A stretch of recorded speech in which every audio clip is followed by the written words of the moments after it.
नमस्कार, मैं doctor Abhinav. Information is power में आपका स्वागत है। इन्फॉर्मेशन इज़ पावर में आपका स्वागत दूसरी बार है, क्योंकि एक लंबे गैप के बाद हम डिस्कस कर रहे हैं। लोकसभा के चुनाव के दौरान हमने डिस्कस किया था, बहुत सारा डिस्कस किया था, और मुझे ये भी जानकारी मिली है कि बहुत सारे लोगों ने उसको सराहा है। तो इसी सराहना को आगे बढ़ाते हुए मैं हरियाणा पॉलिटिक्स पे बात करूँगा। हरियाणा में अक्टूबर में नई सरकार का गठन होगा। वो नई सरकार किस पॉलिटिकल पार्टीज़ की होगी, या वो गठबंधन की होगी, या वो सिंगल होगी, मेजॉरिटी की होगी, वो एक भविष्य की बात है। क्योंकि भारत के लोकतंत्र में प्रत्येक भारतीय को एक वोट का अधिकार दिया गया है, जिसकी एज 18 वर्ष है। वो अपने मत के अनुसार, अपने विचार के अनुसार किसी भी पॉलिटिकल पार्टीज़ के लीडर को वोट देगा। इसके साथ वो निर्दलीय उम्मीदवार को भी वोट देगा, जो जिस क्षेत्र में वो उसका प्रतिनिधित्व कर रहा है। अब उस प्रतिनिधित्व में किस पॉलिटिकल पार्टीज़ को मेजॉरिटी मिलती हैं, यानी कि 46 सीट मिलती हैं। हरियाणा में टोटल विधानसभा की 90 सीटें हैं और 46 सीटें चाहिए मेजॉरिटी के लिए। तो बात ये है कि अगर 40 सीट किसी एक पॉलिटिकल पार्टी की आती है तो वो सरकार बनाएगी। अब ये भविष्य के गर्भ में है कि वोटर किसको अपना बहुमूल्य वोट देकर चुना जितवाएगा, ये एक अलग बात है। क्योंकि प्रत्येक व्यक्ति अपने क्षेत्र में अपनी शिक्षा, अपने समाज, अपने धर्म, अपनी जाति के अनुसार सोचता है और उसी के साथ आगे बढ़ता है।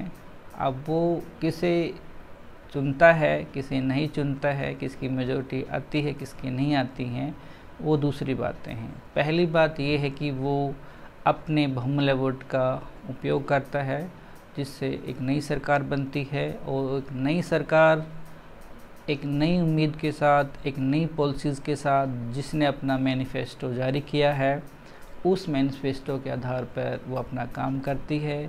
साथ ही जो पॉलिटिकल पार्टी इलेक्शन के दौरान बहुमत हासिल नहीं कर पाती है, अपोजिशन में रहती हैं, तो वो जो सरकार जो कार्य करती है और जो कार्य जनता में रोष पैदा करते हैं, उनकी वो असेंबली में आवाज़ उठाने का काम करती हैं। इन सब बातों के साथ हम जुड़ते हैं हरियाणा पॉलिटिक्स पार्ट 1 में, और इसके साथ हम हरियाणा विधानसभा में जितनी सीटें हैं उन पे हम डिस्कस करेंगे कि हरियाणा विधानसभा में प्रत्येक लोकसभा क्षेत्र के अंतर्गत कितनी सीटें आती हैं और उन सीटों का क्या नाम है। हम जानते हैं कि हरियाणा में 90 सीटें हैं, लेकिन कई बार ये होता है कि हम अपने क्षेत्र के अनुसार ही हम जानते हैं कि हमारा रिप्रेजेंटेटिव कौन है। लेकिन जब एक नया लीडर बनता है, ये नहीं कि वो आज अचानक बन पाता है। उसके पीछे उसकी 30 साल की जो मेहनत है, या 20 साल की मेहनत है, या 10 साल की मेहनत है, या 5 साल की मेहनत है, वो सबसे बड़ी भूमिका निभाती है, जिससे वो चुन के आता है और अपने विकास कार्यों के द्वारा और अपने क्षेत्र का विकास करता है, जिसके बिहाफ पे स्टेट आगे बढ़ता है। इन सब बातों के साथ आगे बढ़ते हैं। हरियाणा में जैसा कि हमें मालूम है कि 90 सीटें हैं। उन 90 सीटों का जो बंटवारा है वो प्रत्येक लोकसभा सीट के अनुसार किया गया है। तो हरियाणा में जो 90 सीटें हैं वो 10 लोकसभा सीटों के अंतर्गत आती हैं, जिसमें हम ये देखते हैं कि जो पहली जो सीट है लोकसभा, इसमें हम लोकसभा की भी देख लेते हैं कि किस लोकसभा में कौन सी सीटें आती हैं। हालांकि इस बारे में हमने पहले भी डिस्कस किया है, लेकिन मैं ये समझता हूँ कि ये एक बहुत बड़ा मुद्दा नहीं है, लेकिन ये एक बहुत बड़ी बात है कि हमारे इस बारे में जितनी जानकारी होगी उतना ही हम इसके प्रति, यानी कि राजनीति के प्रति सचेत होंगे। राजनीति के प्रति सचेतता होना प्रत्येक शिक्षित व्यक्ति का कर्तव्य है। क्यों? क्योंकि राजनीति ही हमें आगे बढ़ाती है। अगर हम पॉलिटिशियन शिक्षित और विकासपरक चुनेंगे तो हमारा विकास होगा। ये उसी प्रकार है जिस प्रकार हम अपनी फैमिली के डेवलपमेंट के लिए दिन रात काम करते हैं, तो वैसे ही चुने हुए प्रतिनिधि हमारे स्टेट के लिए दिन रात काम करते हैं। कि दूसरी बात है कि पक्ष और विपक्ष एक दूसरे के पहलू हैं। तो हरियाणा में जो 90 सीटें हैं उनमें से हम काउंट करते हैं, पहले जो लोकसभा सीट है, लोकसभा जो अम्बाला जो लोकसभा सीट है, इस अम्बाला लोकसभा सीट के अंतर्गत 9 विधानसभा सीटें हैं।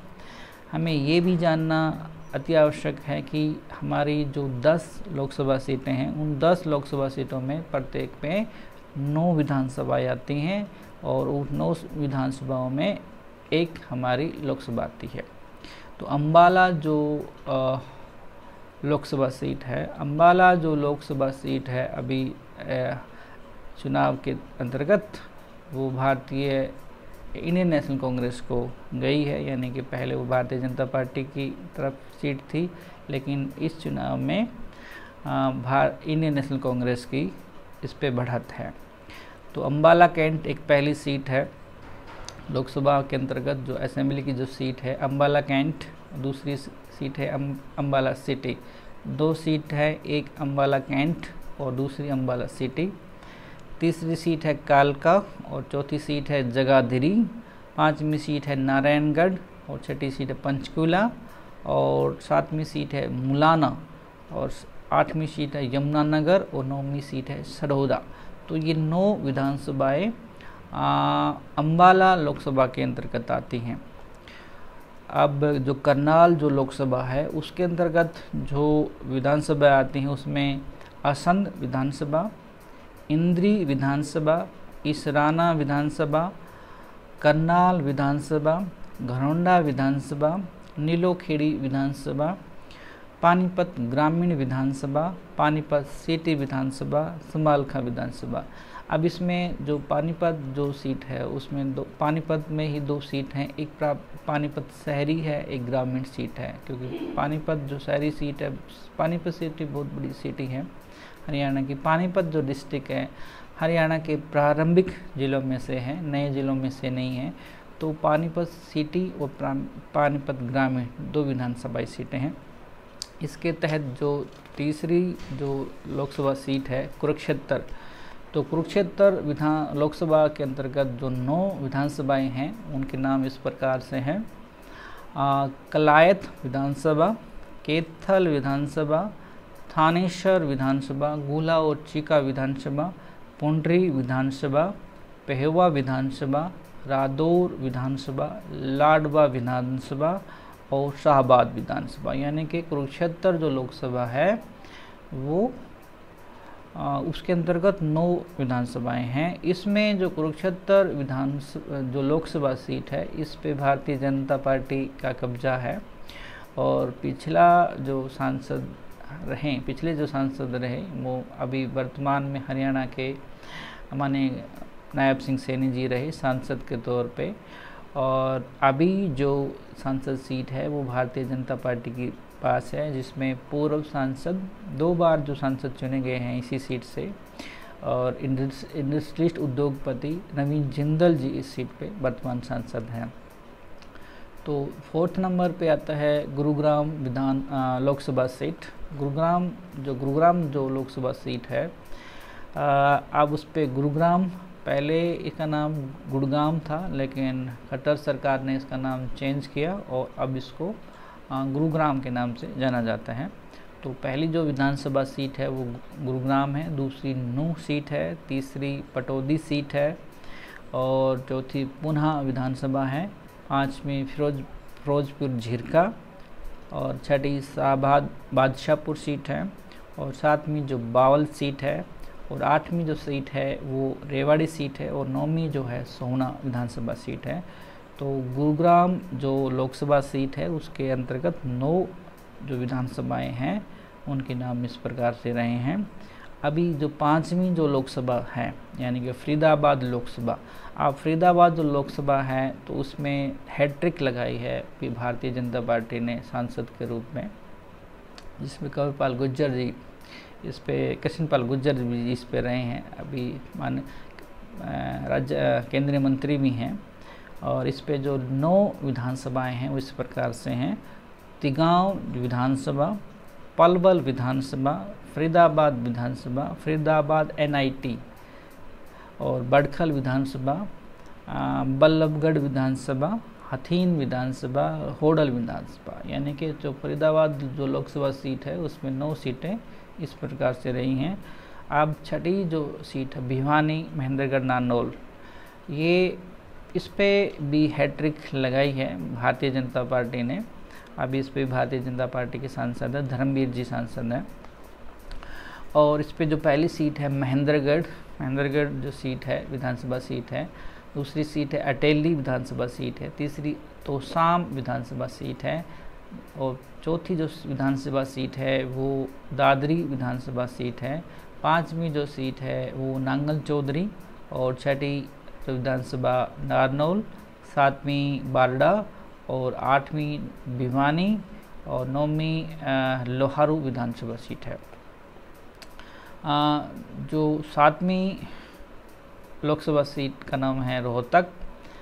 रोहतक में जो विधानसभाएं आती हैं, रोहतक में थोड़ा उलटफेर हुआ है क्योंकि इसमें भारतीय जनता पार्टी के जो पहले सांसद रहे शर्मा साहब को हार का मुंह देखना पड़ा है और उससे पूर्व जो सांसद रहे दीपेंद्र हुड्डा साहब को एक बार फिर सांसदी मिली है।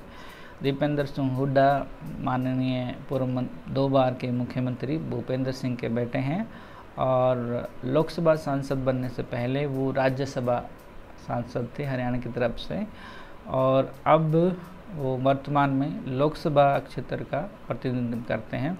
तो लोकसभा जो सीट है रोहतक उसमें किलानौर विधानसभा, कोसली विधानसभा, गढ़ी सांपला, किलोई विधानसभा, झज्जर विधानसभा, बहादुरगढ़ विधानसभा, बादली विधानसभा, बेरी विधानसभा, महम विधानसभा और रोहतक विधानसभा आती हैं। अब 8वीं जो लोकसभा सीट है सिरसा, अब सिरसा पे भी उलटफेर हुआ है। पहले ये जो सीट सिरसा की जो लोकसभा सीट थी उस पे भारतीय जनता पार्टी की तरफ से सुनीता दुग्गल जी माननीय सांसद रही थी। अब जो इस पे वर्तमान जो सांसद हैं कुमारी शैलजा इस पे कांग्रेस की तरफ से बनी हैं माननीय सांसद जो वर्तमान में हैं। जो सिरसा के लोगों का कांग्रेस की तरफ से भारतीय संसद में यानी कि भारतीय संसद के निचले सदन लोकसभा में प्रतिनिधित्व करती हैं। इसमें जो पहली विधानसभा है एलनाबाद, दूसरी है कालावाली, तीसरी है टोना विधानसभा, चौथी है डबवाली विधानसभा, 5वीं है नरवाना विधानसभा, फिर है फतेहाबाद विधानसभा, फिर है रतिया विधानसभा, फिर है रानिया विधानसभा, फिर है सिरसा विधानसभा। तो ये सिरसा विधानसभा के अंतर्गत 9 सीटें हैं। अब इसमें सोनीपत जो लोकसभा सीट है, सोनीपत लोकसभा सीट पे भी उलटफेर हुआ है क्योंकि सोनीपत विधान जो लोकसभा सीट थी वो भारतीय जनता पार्टी के पास लोकसभा थी डबल और अब की बार भारतीय कांग्रेस को ये सीट मिली है। और वर्तमान में जो ब्रह्मचारी जी हैं वो इस पे सोनीपत लोकसभा क्षेत्र के लोगों का संसद में प्रतिनिधित्व कर रहे हैं। अब इसके अंतर्गत जो विधानसभाएं हैं उनमें खरखोदा विधानसभा, कन्नौर विधानसभा, गोहाना विधानसभा, जींद विधानसभा, जुलाना विधानसभा, बड़ौदा विधानसभा, राई विधानसभा, सफीदो विधानसभा और सोनीपत विधानसभा। अब जो 10वीं जो लोकसभा है हिसार, अब हिसार पे भी उलटफेर हुआ है। ये भी सीट भारतीय जनता पार्टी के पास थी।